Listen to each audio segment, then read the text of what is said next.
Bonjour à tous, j'espère que vous allez bien. Aujourd'hui, je vais tenter de vous expliquer un peu plus que ce que vous ne connaissez déjà sur la fourmi. Vous pensez déjà tout savoir? Eh ben, c'est parti, nous allons voir cela.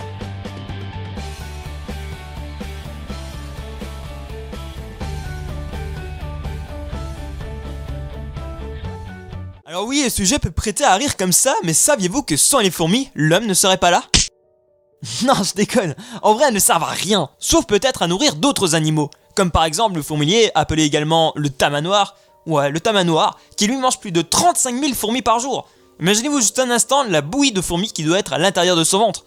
Bref, nous égarons un peu du sujet. Voici un sommaire que j'ai pris soin de vous préparer avec amour et passion. Alors non, cette vidéo ne sera pas un documentaire ou un cours monotone chiant que vous avez l'habitude d'écouter chaque jour en allant à l'école. Mon but est de vous apprendre des sujets tout en étant le plus drôle possible. Ouais bon d'accord, ça va être dur, mais je vais essayer. Bon, revenons à notre fameux sommaire. Pardon. En 1, nous parlerons du schéma de la fourmi. En 2, de la reine et ses œufs. En 3, la plus dangereuse espèce de fourmi. En 4, du nid. En 5, les catégories de fourmis. En 6, les batailles entre colonies. En 7, combien de fourmis faut-il pour égaler le poids moyen d'un homme? En 8, combien de kilomètres parcourt une fourmi par jour? En 9, combien de fois la fourmi peut porter son propre poids? Et enfin, en 10, l'espèce qui se suicide. Ah non, j'allais oublier, en 11. Mais bon, ça, ce sera une surprise. Alors, tu penses toujours tout savoir sur les fourmis?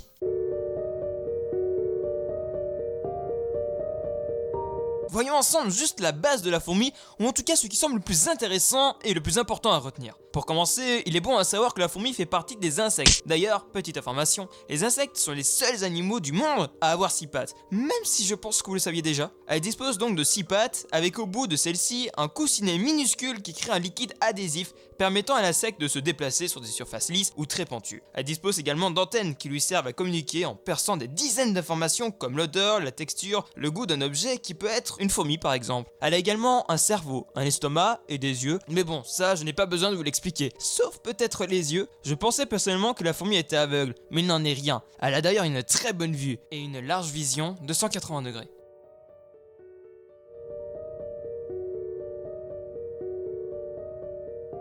La reine est celle qui vit le plus longtemps, en moyenne 15 ans. Mais dans un laboratoire, le record a été de 28 ans et 8 mois. Imaginez combien d'années elle pourrait vivre si elle avait le même poids et taille que nous êtres humains. La reine peut également porter jusqu'à 60 fois son propre poids. Bon, c'est parti pour un petit moment de réflexion. Si elle était de la taille d'un humain, elle pèserait plus ou moins 60 kg. Donc 60 x 10 égale 600 kg, donc 600 x 6 égale 3600 kg, soit le poids total de 2 Ferrari et demi. Oui, cela fait beaucoup, mais tant que nous sommes dans les calculs, saviez-vous que la reine des fourmis pond en moyenne un œuf toutes les 5 minutes? Vous l'aurez compris, le calcul est simple. 5 x 12 égale 60, donc 12 œufs par heure, et donc pour trouver combien elle pond d'œufs par jour, on fait x 24, donc 288 œufs par jour. La question que vous devez vous poser doit être, mais qui féconde cette reine? Tout se déroule au printemps, ou au début de l'automne. Le mâle va faire son seul et unique travail, c'est-à-dire se reproduire avec la princesse pour mourir juste après de fatigue. Non, ce n'est pas une blague. La reine, quant à elle, va choisir un lieu parfait pour son nid. Et une fois trouvé, va s'enfuir sous terre et commencera à pondre jusqu'à la fin de sa vie. Car oui, elle gardera ses semences jusqu'à la fin de ses jours. Donc plus ou moins 15 ans. Ce qui fait, après un long calcul, plus de 1 576 800 œufs sur toute sa vie. Autant vous dire que l'expression lui mettre une grosse cartouche colle parfaitement à la situation. La plus dangereuse des espèces de fourmis mesure entre 2 et 3 cm et est appelée Parapornera. Elle est également surnommée balle de fusil et vit dans la forêt d'Amazonie.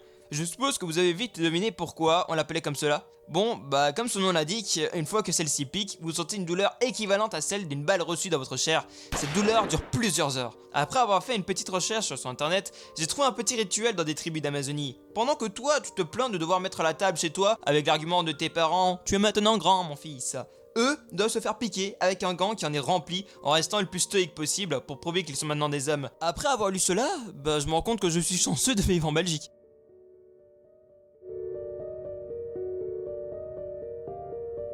Si je vous dis nid, vous pensez directement à fourmilière, avec des galeries souterraines, un lieu où se trouve la reine pour pondre, un lieu pour stocker la nourriture. Ouais. Saviez-vous que la reine essaye de construire son nid orienté vers le soleil? Si elle fait cela, c'est pour permettre le développement rapide des larves. Car oui, avant d'être des fourmis, c'était des larves. Dans une fourmilière, il y a au maximum 2 millions de fourmis. Oui, ce chiffre est énorme, mais ce qui est encore plus énorme, c'est... Vous ne pensez qu'à ça, bande de pervers. Je disais donc, ce qui est encore plus énorme, ce sont les super colonies. Ce sont plusieurs fourmilières avec des reines différentes et sans que l'on sache réellement pourquoi elles décident de vivre et de relier leurs nids ensemble. Au Japon par exemple, la plus grande super colonie se trouvait sur la côte ouest d'Hokkaido au Japon. La colonie a été estimée à plus de 306 millions d'ouvrières et 1 million de reines vivant sur une zone de 2,7 km et comprenant 45 000 nids. Ouais bon, ce n'est rien par rapport à celle découverte en Australie en 2004, avec une super colonie de 100 km de long. J'ai oublié de vous dire que les nids pouvaient atteindre jusqu'à 6 mètres de profondeur et même plus. Heureusement qu'elles n'ont pas notre cerveau, car je pense savoir qui dominerait le monde.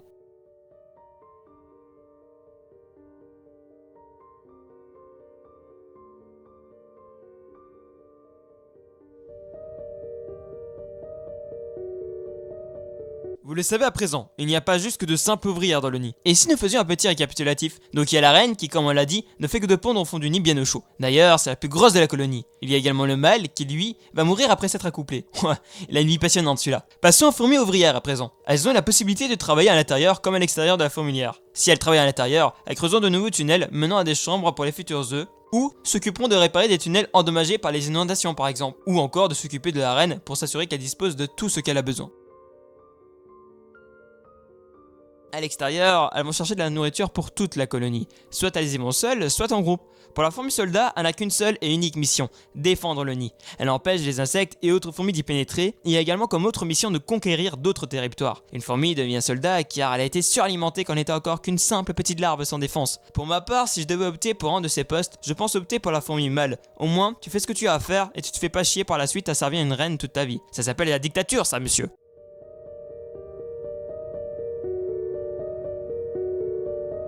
Quand les soldats découvrent un nid voisin, c'est la guerre qui se lance directement. Le combat peut durer toute la journée et des centaines de milliers de fourmis sont tuées. Les cadavres sont ramenés de la frontière pour les manger ensuite. Vous vous demandez sûrement comment ils font la différence entre un allié et un ennemi? Eh bien, je dois avouer que j'en ai absolument aucune idée. Donc, peut-être se trompent-elles en mangeant leur propre allié, tué durant la bataille? Non, je pense qu'elles doivent se retrouver grâce à l'odeur du cadavre qui n'est pas la même que celle d'un allié. Les fourmis sont coriaces, car même découpées en morceaux, elles continuent à se battre jusqu'à la mort. Il est donc courant de voir, après la bataille, les vainqueurs entrer dans leur nid, avec des têtes coupées tout en étant toujours accrochés à eux.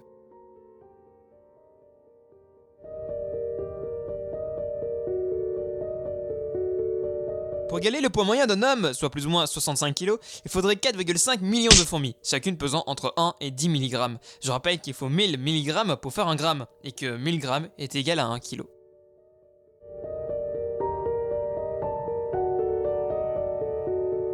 La fourmi peut se déplacer de plus ou moins 200 mètres de son nid par jour. Ouais, ça n'a pas l'air énorme dit comme ça, mais n'oubliez pas leur taille par rapport à nous. Concernant le poids, la fourmi peut porter jusqu'à 60 fois son propre poids. Ouais, comme la reine quoi. Oui bon, j'ai préféré mettre les deux points ensemble car la réponse n'était pas très longue, donc bref, voilà. La fourmi Camponotus cylindricus se trouve en Asie du Sud-Est. Elle défend son nid d'une façon assez spéciale. Une fois qu'elle se trouve en danger, elle s'agrippe à son ennemi pour faire exploser son abdomen rempli d'une substance collante et mortelle. Ouais, je connais autre chose qui est collant et mortel moi. Cette substance va être projetée sur son ennemi qui lui en sera recouvert et le tuera par la suite.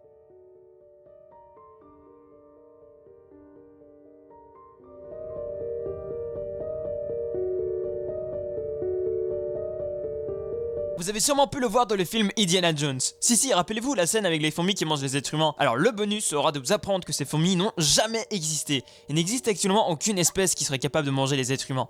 Un dernier petit point pour ce bonus, on estime qu'il y a plus de 1000 milliards de fourmis par rapport à nous êtres humains, qui ne sommes que 7 milliards sur la Terre. Face à ce nombre, on se demanderait bien qui est le plus petit des deux.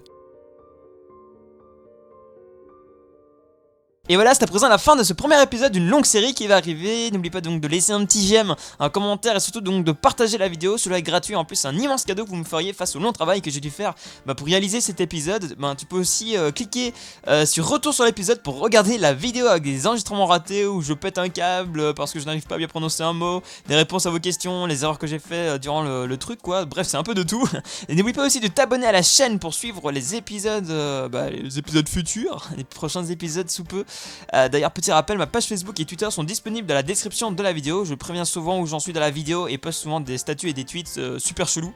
Et pour ceux qui veulent, très important, il y a également un petit quiz sur la vidéo que vous venez de voir. Le lien est dans la description de la vidéo. Vous inquiétez pas, c'est anonyme, il n'y a pas besoin vraiment de mettre un pseudo. Donc si vous voulez un peu voir vos connaissances, et donc voilà, il suffit de cliquer le lien dans la description de la vidéo. Encore merci à vous d'avoir regardé cette vidéo et rendez-vous d'ici peu. Et puis voilà, salut tout le monde, merci.